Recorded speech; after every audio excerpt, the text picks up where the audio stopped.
নাও, এই রুই মাছের মাথাটা তুমি খাও।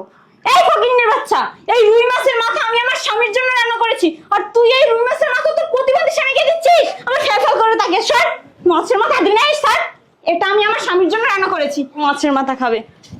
আহা, আমার অফিসে লেট হয়ে যাচ্ছে, তাড়াতাড়ি আমার খাবার দাও তো। কি ব্যাপার, এখনো আমার খাবার দাওনি? প্রতিটা দিন অফিসে যেতে লেট হয়ে যায়, প্লেট কোথায়? খাবার দাও দ্রুত, আমার অফিসে যেতে হবে।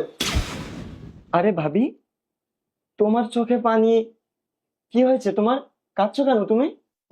না ভাই, কই কান্না করছি না তো, তুমি খাবার খেয়ে নাও ভাই, কিছু হয়নি আমার।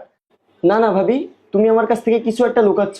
আমি দেখলাম তোমার চোখে পানি। কি হয়েছে তোমার, আমাকে বলো তো।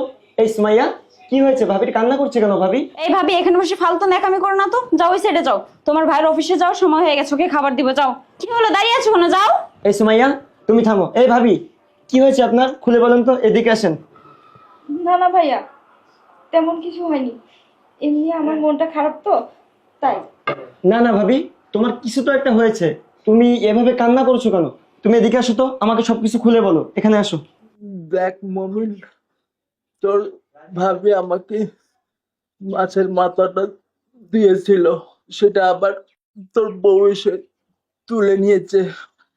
আমি তো আসলে এখন কর্ম করতে পারি না, তোদের বোঝা হয়ে গেছি। সুমাইয়া, বড় ভাইজান এসব কি বলতেছে? তুমি তার প্লেট থেকে মাছের মাথা উঠিয়ে নিয়েছো?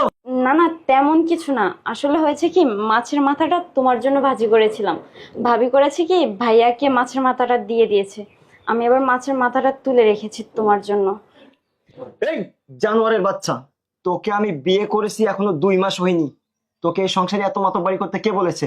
তুই আমার বড় ভাইয়ের প্লেট থেকে মাছের মাথা উঠিয়ে নিয়েছিস? তোর এত বড় সাহস কে দিয়েছে? তার মানে তুমি কি বোঝাতে চাচ্ছ, তুমি ইনকাম করবে, তোমার লুলা খোরা ভাই আর ভাবি তোমার ঘরে বসে খাবে, এটা বোঝাতে চাচ্ছ তুমি? জানোয়ারের বাচ্চা, চুপ। আর একটা কথা বলবি না তুই। তুই কাকে ন্যাঙ্গারুলা বলতেছিস?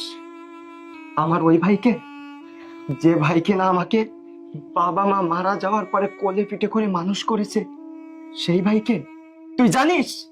আজকে যে আমি এত বড় অফিসার হয়েছি শুধুমাত্র আমার ভাই আর এই ভাবির জন্য।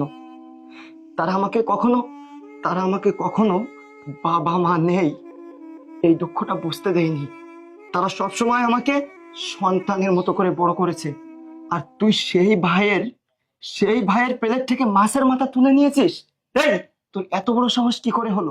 ভাইয়া, ভাইয়া, তুমি কিছু মনে করো না। আমি জানি যে ও তোমাদেরকে অনেক কষ্ট দিয়েছে। আমরা চাই না আমাদের জন্য তোর সংসারে অশান্তি হোক। আমরা কালকে তোর বাসা থেকে চলে যাব। ভাইয়া, তুমি এই বাসা থেকে চলে যাবে মানে? বাসা থেকে যদি কাউকে যেতে হয় তাহলে ও যাবে। আমি তো ওর জন্য তোমাদেরকে ফেলে দিতে পারি না, তাই না? বাবা মা মরে যাওয়ার পরে তুমি আর ভাবি আমাকে কত কষ্ট করে মানুষ করেছো, লেখাপড়া শিখে আমাকে বড় অফিসার বানিয়েছো। আমি কি সবকিছু ভুলে যাব? না ভাইয়া, আমি কখনোই ভুলে যাব না।